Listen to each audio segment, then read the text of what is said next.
नमस्कार। राजकीय महाविद्यालय झाड़ोल के प्रथम वर्ष भूगोल के विद्यार्थियों का यूट्यूब चैनल पर स्वागत है। आज के इस वीडियो में हम ताप विलोमता यानी इन्वर्जन ऑफ टेम्परेचर पढ़ने वाले हैं।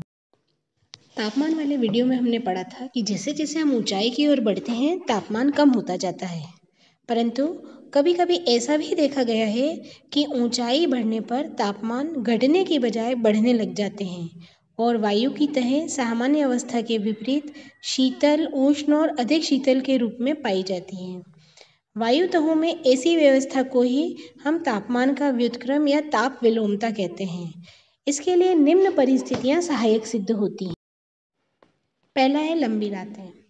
रातें यदि अधिक लंबी होती है तो धरातल के ताप का विकिरण कम हो जाता है और रात के अंतिम प्रहर में धरातल का तापमान वायु की अपेक्षा बढ़ जाता है।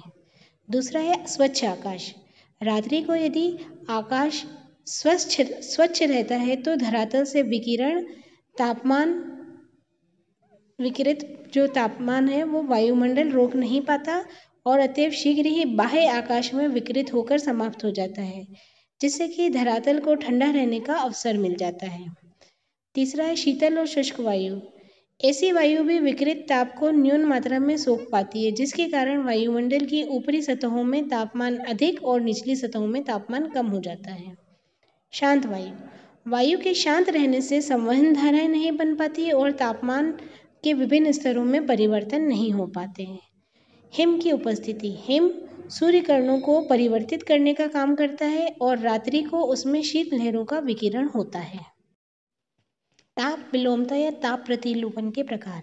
सामान्यतः तापमान में जो व्युत्क्रमण होता है ये 3 प्रकार का होता है। पहला है धरातलीय व्युत्क्रमण। शीत कटिबंध के ठंडे स्थानों पर सर्दियों में या रात में प्रमुख रूप से ये पाया जाता है। रात्रि में ठंडी और शुष्क वायु प्रवाहित होती है और आकाश साफ रहता है।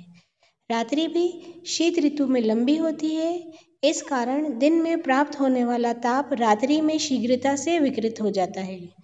चूँकि भूमि वायु की अपेक्षा शीघ्र ठंडी हो जाती है, इस कारण रात्रि में धरातल और उसके संपर्क में आने वाला वायुमंडल का जो निचला सिरा होता है वो अधिक ठंडा होता है, जबकि वायुमंडल का ऊपर का भाग गर्म रहता है और ताप विलोमता की स्थिति बन जाती है। दूसरा प्रकार है संपर्कीय व्युत्क्रमता। ऐसी स्थिति शीतोष्ण चक्रवातों के वाताग्र क्षेत्रों में पाई जाती है।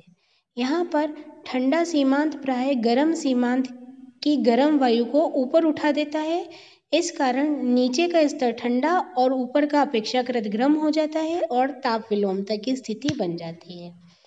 तीसरी है उच्च धरातलीय व्युत्क्रमता। यह स्थिति बहुधा पर्वतीय भागों में पाई जाती है, जहाँ की ठंडी वायु रात्रि में घाटियों में पहुंच जाती है और उसका स्थान लेने के लिए निकटवर्ती प्रदेशों की गर्म वायु आ जाती है। उच्च भाग से घाटियों की ओर प्रवाहित होने वाली शीतल वायु ताप विलोमता की स्थिति उत्पन्न कर देती है।